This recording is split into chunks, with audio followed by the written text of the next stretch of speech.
Volvemos a nuestro Ciudad Real de México, viajamos con Miguel Ángel Muñoz y con Manuel José Carpintero. Bienvenidos a los dos de nuevo. ¿Qué tal, chicos? Bien, aquí estamos. Hola. Manuel sigue aquí en nuestra emblemática puerta y Miguel Ángel mostrándonos esas fachadas amarillas típicas de San Cristóbal de las Casas, ¿no? Así es, muy colorida la ciudad, ya lo decía Manuel en el programa pasado, el colorido abunda aquí en San Cristóbal y bueno, las casitas pues hacen referencia mucho a una arquitectura muy conocida por parte de ustedes. Bueno, en este programa vamos a hablar de esas tradiciones y a la vez curiosidades que unen, que nos sorprenden muchísimo aquí a través de ese viaje que hizo Miguel Ángel a Ciudad Real y Manuel ese viaje que hizo a San Cristóbal de las Casas o de Ciudad Real de México. ¿Habéis conseguido ahí apuntar cositas que dices tú? Esto tiene mucho que ver, ¿no? Contadnos. Sí, yo creo que aunque no sea del San Cristóbal de las Casas, del Ciudad Real de México en sí, hay una tradición que es del primer Ciudad Real, que es Chiapa de Corzo, ¿no? Que es el tema de los parachicos, que es una cosa muy curiosa y que tiene una historia muy bonita que la va a contar muy bien Miguel Ángel. ¿Qué son los parachicos? Pues resulta que hay una tradición muy interesante aquí en San Cristóbal, bueno, en Chiapas, porque esta tradición es de Chiapa de Corzo, que hace referencia precisamente a una danza hoy en día, una celebración muy grande en el mes de enero, que es la celebración de la fiesta grande de Chiapa de Corzo. En ella surgen dos personajes muy interesantes. María de Angulo, que era una acaudalada que repartía dinero entre la población, pero surgen también los parachicos. Esta dicen que se remonta, de acuerdo a la leyenda, al siglo XVI, cuando una persona de mucho dinero, de origen español, vino a Chiapa de Corzo buscando precisamente un curandero para que salvara al niño que estaba enfermo, al hijo de esta acaudalada española que había llegado a esta zona y que le habían dicho que ahí en Chiapa de Corzo había curanderos buenos que podían hacer milagros para salvar a este niño que prácticamente ningún médico lo había salvado. Estuvieron varios días, se crea, en Chiapa de Corzo estacionados buscando precisamente a quién podría curar al niño. Y se dice que este niño pues estaba, aparte de decaído, enfermo, no quería hablar, no quería nada, no se reía, era un niño que aparte de estar enfermo tenía un comportamiento muy ajeno a un niño. Entonces, se cuenta que hubo uno de los curanderos que estaban ahí en la zona de Chiapa de Corzo, agarró una máscara, pero la pintó con tez blanca y se puso una barba haciendo alusión a un español y se puso a bailar un baile que se llama el zapateado del piso, o el zapateado del suelo, haciendo referencia a una danza agrícola y con una máscara simulando a un español barbón, y el niño se empezó a reír. Entonces le preguntaron de qué era la máscara que usaba o que cómo se llamaba el personaje que estaba actuando en ese momento esta persona, y le dijeron que era para el chico, ¿no? Haciendo referencia para el niño, y a partir de esta palabra de para el chico quedó el para chico, que es un atuendo muy interesante. Son máscaras que emplean una técnica de tallado en madera, lacadas, con estos rostros 100% europeos, ojos azules, barbas rubias, y aparte las monteras, que también son hechas de ixtle, es decir, un material vegetal con el que se hacen las sogas, y que emulan las monteras rubias porque son totalmente españoles. El uso de la máscara en Chiapas está relacionado a una cuestión religiosa. Se dice que la iglesia en un momento veía cómo los españoles iban a rezar a los templos y obtenían favores, y los indígenas, por más que rezaban, no obtenían favores. Entonces se daban cuenta que esos dioses nunca les iban a dar favores porque no eran sus dioses nativos, por lo cual los indígenas se ponían máscaras para engañar a los dioses cristianos. Y ahí es donde surge precisamente también el uso de máscaras en México. Por eso vamos a encontrar muchas máscaras en México, y en Chiapas se agudiza mucho el uso de máscaras porque tenemos inclusive en la zona de Ocosocuautla, es otro municipio aquí en el estado, donde hay una máscara de David y Goliat, que hacen referencia precisamente a esta hazaña, y la gente se viste de David y Goliat y los moros, porque acá tenemos también máscaras de moros que también son similares a la de los para chicos, y bueno, nos va generando de ahí todo un esquema muy interesante que parte de una danza que antes se hacía y que en San Cristóbal ya también desapareció, que es la famosa danza de moros contra cristianos. Acá no entendíamos ni un carajo que era un moro, pero se bailaba porque para nosotros los moros eran los pecadores, era el sinónimo de un pecador porque los moros siempre van a estar con las caras, en las fotografías antiguas se ven los moros pintados con las caras de carbón. Y es que la doctrina religiosa de México hasta el siglo pasado decía que entre más pecador eras, más negrito eras, porque tu alma estaba sucia. Entonces se hacía mucha referencia al moro como un pecador y al cristiano, que era siempre representado como un rey, como ese salvador precisamente de la...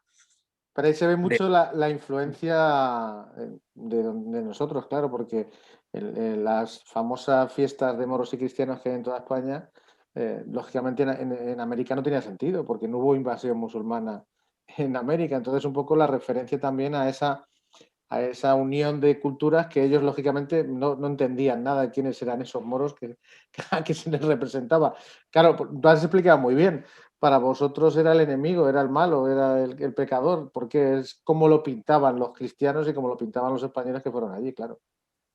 Sí, inclusive el programa de Chespirito, que es un programa muy famoso en México, que seguramente fue transmitido en España, usaba una frase mucho cuando salió de Chapulín Colorado, que era, no hay moros en la costa. Yo de niño nunca entendí eso, pero para mí no hay moros en la costa, era que no habían enemigos cerca. Yo entendía el significado de la frase, pero nunca entendí textual qué significaba.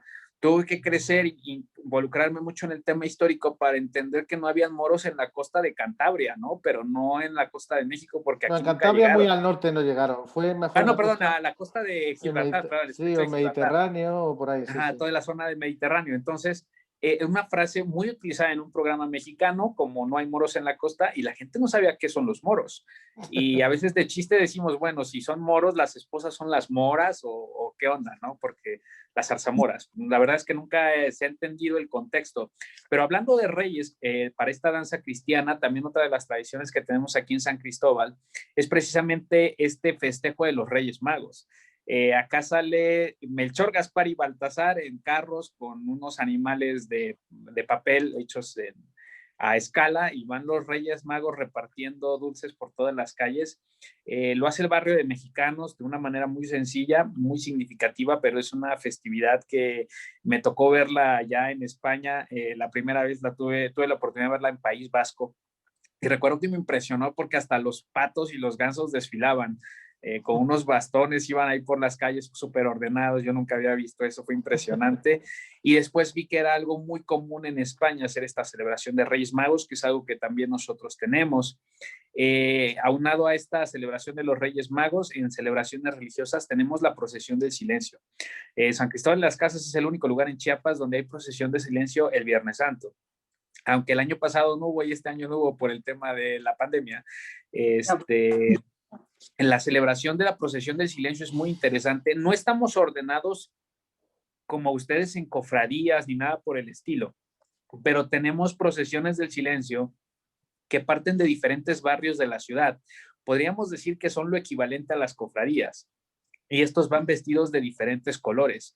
Además tenemos una simulación de la Pasión de Cristo, precisamente también del barrio de mexicanos, en donde una persona va cargando la cruz, una cruz pesada de casi 70, 80 kilos por casi 3 kilómetros de la ciudad y es azotado de verdad. Me ha tocado a mí estar muy cerca y la verdad es que es una paliza lo que este pobre chavo lleva de escarmiento. Se preparan varios meses en gimnasio, inclusive lo azotan desde antes para que vaya acostumbrándose al dolor y bueno, la verdad es que es un escarmiento que se usa como penitencia muy dolorosa, pero vaya, es de las cosas que tenemos en tradiciones que distan mucho seguramente de lo que hacen por allá. Sí, no, Otra cosa que... pero por aquí, por ejemplo, hay mucha gente que hace penitencia en procesiones, en descalzos, y también es a veces duro ver cómo se van haciendo heridas en las piernas, ¿no? En los pies también. De Y de rodillas rodillas, claro, por eso. Entonces, no llegamos a ese extremo de azotar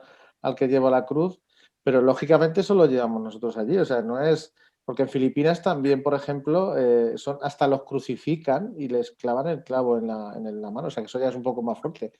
Aquí en San Cristóbal, los belenes, tanto en las iglesias como en las casas particulares, hay una lucha entre las familias más viejitas, porque ya los jóvenes millennials como yo no hacemos nacimientos tan grandes. Pero se vaciaba la sala de la casa, el recibidor, y en toda la pared se empezaba a montar un Belén porque se ponían prácticamente todos los misterios, desde el nacimiento hasta la crucifixión. Hay figuras, hay nacimientos que llegan a tener hasta 500, 600 figuras. Es impresionante lo que se emplea para los nacimientos, los belenes, que es una tradición también muy típica española, porque los belenes nos los trajeron ustedes como representación y que de alguna manera se mantienen aquí en la ciudad. En un principio no habían figuras de porcelana, se tallaba poco la madera para hacer pastorcitos y aquí lo que se emplearon fueron muñecos de cera. Con moldes de cera se hacían muñecos y se les vestía como los indígenas de la región. Entonces esos eran los pastorcitos para nosotros. Estos muñecos desaparecieron por ahí de los años 70, 60 en la ciudad, pero los nacimientos se siguen haciendo ahora ya con figuras de porcelana que también les dan un toque bastante especial. Oye, una cosa, yo creo que también otra tradición que también es española, que es el Día de los Santos, de Todos los Santos, que vosotros celebráis el Día de Muertos, ¿no? Que quizás se une tanto la tradición española de Todos los Santos con las tradiciones precolombinas o prehispánicas vuestras, ¿no? El culto al más allá, ¿no? Al viaje a la otra vida, ¿no? Y yo creo que es una fusión preciosa, ¿no? A los que nos gustan los dibujos animados de siempre, yo creo que la película Coco es una magnífica película y que además representa muy bien el aspecto de los pueblos, como por ejemplo San Cristóbal, ¿no? Ese ambiente de las casas, del pueblo, de las tradiciones. Yo creo que representa muy bien la imagen que queremos dar de San Cristóbal, ¿no? En esa película. Sí, de hecho, Coco yo creo que representa muy bien la ideología del mexicano. Se me hace una película no tan de Disney, es un homenaje a México realmente. Lo único que quizá ahí está medio feo es el Xoloescuintle, que lo dibujan muy feo cuando el Xoloescuintle fue un perro sagrado para los mexicas. Pero realmente fuera de algunos detalles mínimos, la película está muy bien llevada hacia hacer un homenaje a toda la cultura mexicana en todos los sentidos, gastronomía, la creencia de la vida después de la muerte y la percepción que tenemos de la muerte, aún hoy en día, pese a la evangelización y a la presencia española, porque si algo espantó a los ibéricos cuando llegaron a América fue precisamente el tema de la muerte y cómo los mexicas y los pueblos mesoamericanos convivían con la muerte.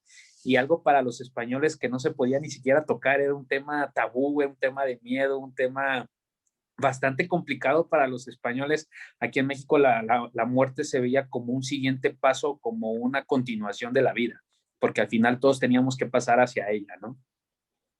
¿Y sigue esa creencia? Sí, definitivo. Nosotros hacemos altares de muertos. Yo, por ejemplo, hago altares de muertos en mi casa, que son unas ofrendas en donde se colocan, hay de 3 pisos, de 7 pisos, van de gustos a gustos, todo el mundo justifica cuál es el bueno, si de 3 o de 7, algunos emulan 7 porque eran 7 cielos, otros dicen que 3 porque son 3 niveles de vida, y bueno, le meten ahí varias cosas, pero siempre hay sal, siempre hay agua, siempre hay alcohol, mucha comida y la foto del difunto que te va a ir a visitar a tu casa. Esto se pone el 1 de noviembre para amanecer 2 y se cree que los difuntos llegan a las casas a comer precisamente las ofrendas que se les dejan. Se sigue haciendo esto, que es algo muy típico en México y que de alguna manera pues nos llena de ilusión pensar de que pueden venir nuestros seres queridos del más allá a visitarnos y a degustar un poco de la comida que les gustaba. Eso es algo muy interesante. Otra tradición que seguramente también allá la ocupan son las famosas rosca de reyes. Acá también la tenemos, la rosca de reyes, ya muy mexicanizada, le metemos un montón de cosas porque tenemos un serio problema con la diabetes y con el azúcar, entonces exageramos con el manejo de los ingredientes. Pero bueno, hay estas roscas que llevan unas cuantas frutillas en la parte de arriba, nosotros las hemos rellenado totalmente de fruta, le hemos metido arroz con leche, le hemos metido manjar, que le llaman ustedes crema pastelera, la hemos rellenado de chocolate Hershey's o Ferrero Rocher. Bueno, aquí la verdad es que la rosca es una bomba calórica que ni un bombón en sus buenos tiempos allí en España tiene tanto azúcar como esto de aquí. Y eso que la llamáis rosca y no la llamáis roscón como nosotros, porque al final el roscón va a ser el vuestro, no el nuestro, porque es más grande, con más cosas. Por Sí. cierto, al roscón le ponéis sorpresa y le ponéis al que lo pague. Aquí en España se pone una figurita que se supone que es un premio al que lo ha cogido, y luego hay un haba, una especie de judía, que se pone para el que lo encuentre, tiene que pagar el roscón. No, aquí en México son muñequitos del Niño Dios. Son muñequitos de plástico que emulan al Niño Dios. Algunos dicen que es la persecución del Niño Dios con Herodes el día 28 de diciembre y se va partiendo hasta encontrar al niño. Sí. Dependiendo la rosca es la cantidad de muñequitos que viene. Puede traer una rosca pequeña 4 y las más grandes pueden traer 8 y 10. Y aquí lo que se hace, acá lo que se hace en México es que el que le saca muñeco y no se lo traga, porque hay quienes se lo tragan con tal de no pagar. Y vaya que son unas piezas de plástico bastante grandes. Y algunos se lo tragan por accidente y ya han terminado en el hospital. Pagamos tamales o pagamos, bueno, acá los tamales son muy típicos en México, se paga una tamaliza para todos los que partieron rosca el 2 de Candelaria, que es el 2 de febrero. Entonces, nosotros tenemos un maratón de comer desde el 12 de diciembre, que empieza la fiesta de la Virgen de Guadalupe, hasta el 2 de Candelaria. Le llamamos Maratón Guadalupe Reyes porque es pura comedera, pachanga y fiesta. No lo haces Entonces, mal, no lo haces mal. No, si algo le sacamos a los españoles, luego les aprendimos muy bien, es la comedera. Eso es. Esa también es una tradición que tenemos en común, comer bien y muy condimentado, aunque los condimentos sean diferentes porque se regionalizaron, ¿no? Sí. Los condimentos que utilizan ustedes son muy potentes y los de nosotros, aparte de ser potentes como los de ustedes, tienen mucho más picante, ¿no? Que esa es otra de las cosas. Inclusive el condimento en México se pierde por tanto picante, porque la gente piensa que aquí la pimienta y muchos condimentos fuertes como el clavo de olor y otras cosas que en España se utilizan y que le dan mucha textura a la comida. En México sabe más a picante que a todo eso y mucha gente piensa que solo se usa chile, pero la verdad es que es sumamente condimentado y encima de eso le metemos picante.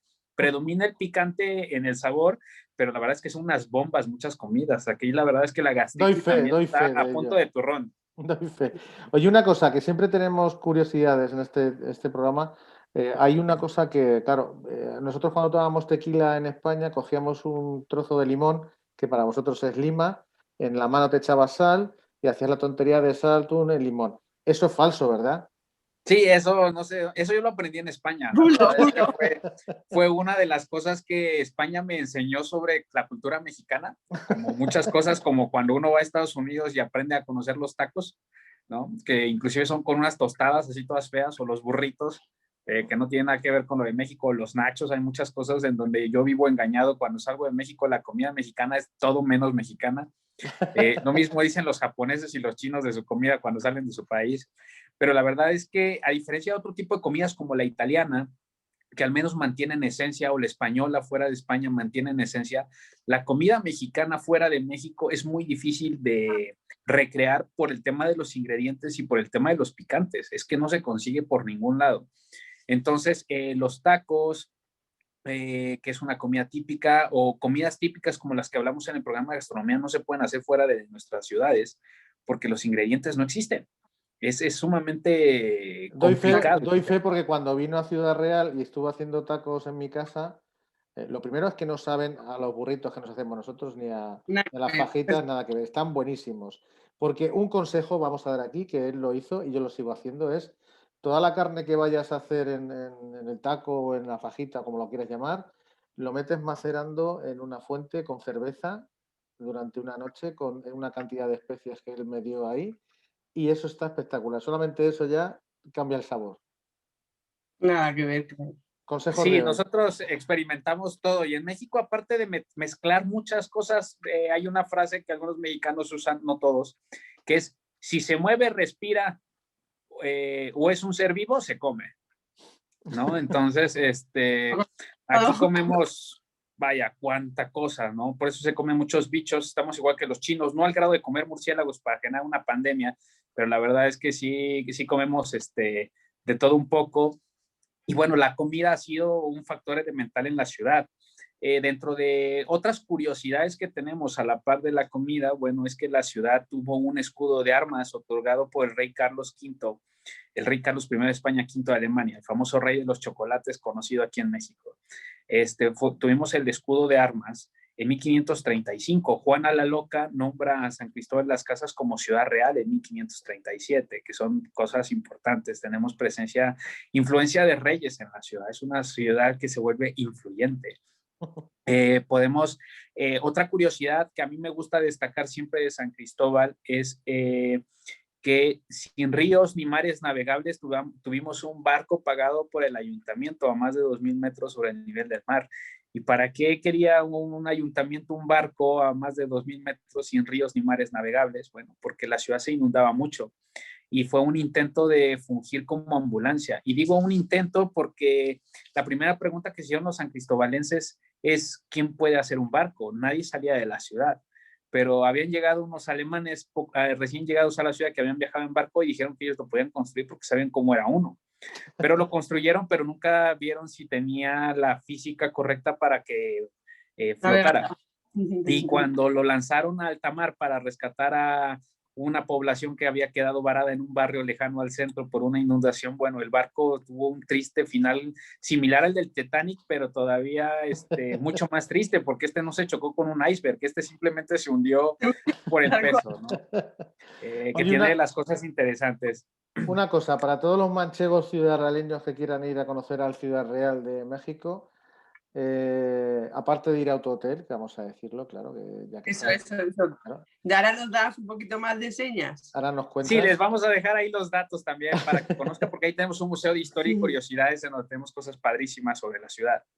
Bueno, aparte de su hotel, que es precioso además y se come muy bien, ¿dónde podemos ir a tomar pues tacos típicos o qué cerveza nos recomiendas? O en fin, ese tipo de cosas que cuando uno viaja, si no vas con alguien de allí, siempre se lo pierde. Bueno, aquí la verdad es que en San Cristóbal abundan ahora las cervezas artesanales.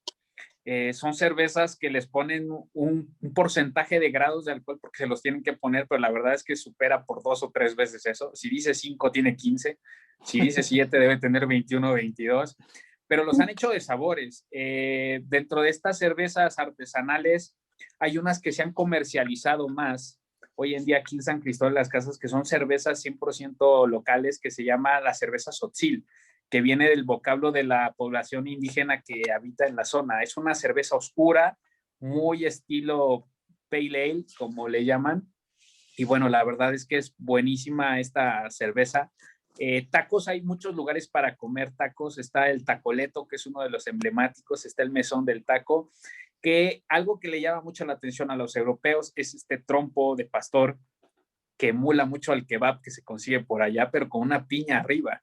Y sobre todo la manera en cómo cortan la piña y que vuela la piña y que la persona la cacha con la tortilla. Es todo un espectáculo. La gente va a tomarle fotos a los taqueros aquí porque es todo un show de acrobacia. Eso y las máquinas tortilleras, que es un invento de México para la humanidad, aunque solo se consumen en México.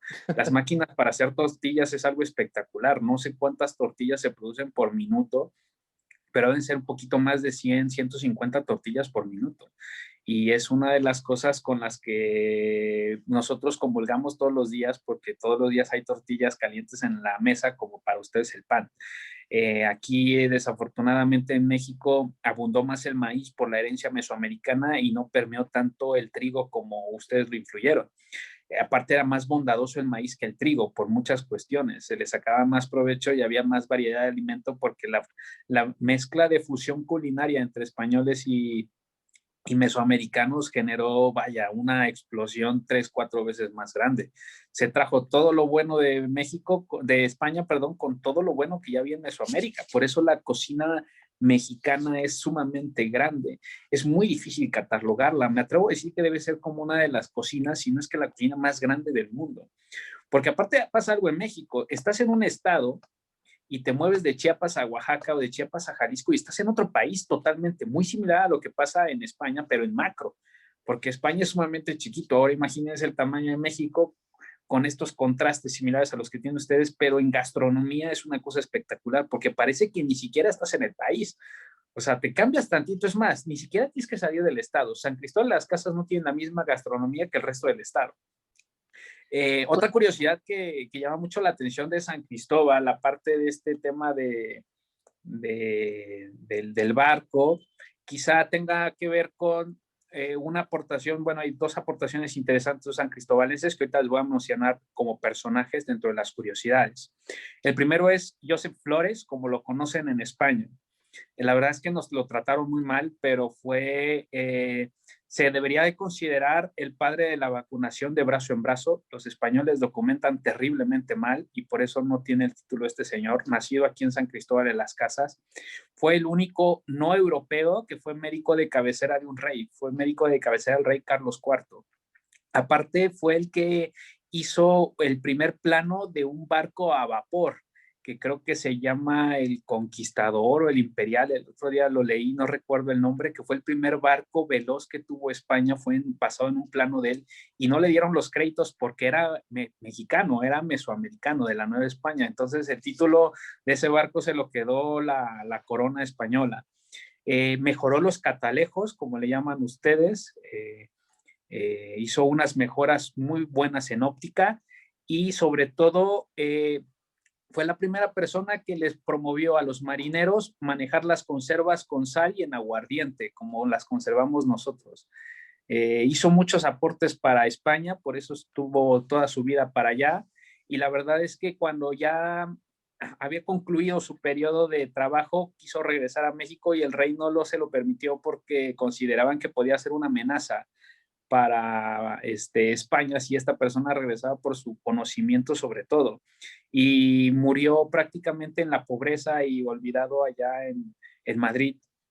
Tristemente no pudo regresar, pero vaya, un personajazo muy interesante que influye en la historia de España y que es nacido de San Cristóbal. Otro personaje interesante dentro de las curiosidades de nuestras ciudades, Alberto Domínguez Borrás. La gente lo conoce como el autor de Perfidia y de Frenesí. Hace poco hubo una película en España que salió en Netflix y que usa precisamente esta canción de Perfidia como fondo musical. Y precisamente Perfidia es la segunda canción en español con más traducciones en el mundo. La supera únicamente Bésame Mucho de Consuelito Velázquez, que también es mexicana, y fue la primera canción mexicana que sirvió de soundtrack para una película de Hollywood, que precisamente fue Casablanca, con la famosísima Ingrid Bergman por ahí de los años 40. Y el último san cristobalense no pasa tampoco desapercibido, se llamó Mariano Nicolás Ruiz Navar. Pues él nada más hizo dos inventos interesantes. Inventó la pasta dental y formuló las bases de la gran teoría cósmica del Big Bang. ¿No? Madre mía, si tú dejas a Miguel Ángel, te dejas en programas, así hablando solo. Sí, oye, pero es curioso todo lo que dices, la verdad. Entonces tenemos tres San Cristobalenses de talla mundial. Que terminamos aquí el programa, pero yo creo que nos quedamos, como decimos, con tu contacto porque merece mucho la pena hablar contigo. No me ha quedado claro, entonces la tequila la tomáis a seca, a palo seco. Bueno, no lo explicamos. Se toma primero el shot de tequila, pero muchos son medio salvajes y se lo avientan de golpe todo el caballito, no sé cómo le llamen ustedes. El chupito. El chupito, sí, todo. Y luego se toma el limón, que ya tiene un poquito de sal, pero muy poquito, y se chupa nada más para que baje. O sea, que suenan campanas, pero nada que ver. Sí, se pasa el tequila y luego se chupa el limón con un poquito de sal, pero la sal ya está en el limón. O sea, no hacemos eso de chupar acá de la mano, eso fue una invención muy buena que yo aprendí con ellos, pero si la hago acá me quedan viendo feo todos. Entonces, esa la hago nada más cuando voy allá con ustedes. Enseñar algo cuando podamos salir. Y bueno, a mí me han entrado muchísimas ganas de ir a México, la verdad que no lo conozco. ¿Dónde vamos a ir? Cuéntanos ese hotel maravilloso que está ahí en el cerro. Bueno, el hotel se llama Nuestras Raíces, Hotel Museo Restaurante. Es un hotel temático, cada habitación tiene la historia de un barrio de la ciudad. El restaurante es de gastronomía san cristobalense, hacemos rescate culinario desde el siglo XVIII Y bueno, tenemos el museo dentro del hotel, el Museo de San Cristóbal de las Casas, el Museo de Historia de San Cristóbal de las Casas, en donde dentro de todas las cosas destaca toda la ornamentación que usó el Papa Francisco en su visita a San Cristóbal de las Casas en el 2016. Nosotros lo tenemos, no lo tiene la iglesia, está en el Museo de Historia y Curiosidades. Y ahí que tenemos anotado las raíces de San Cristóbal de las Casas, nuestro Ciudad Real de México. Miguel Ángel, un auténtico placer, muchísimas gracias por todo lo que nos has podido contar y por supuesto a Manuel, a la Sociedad Astronómica y Geográfica de Ciudad Real, que gracias a ella y a ti por supuesto se ha unido, ¿no?, estas dos ciudades más todavía. Así que muchísimas gracias.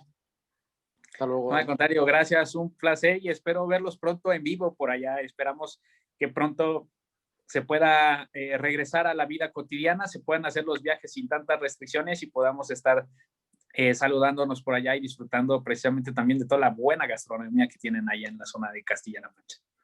Iremos. Gracias. Chao.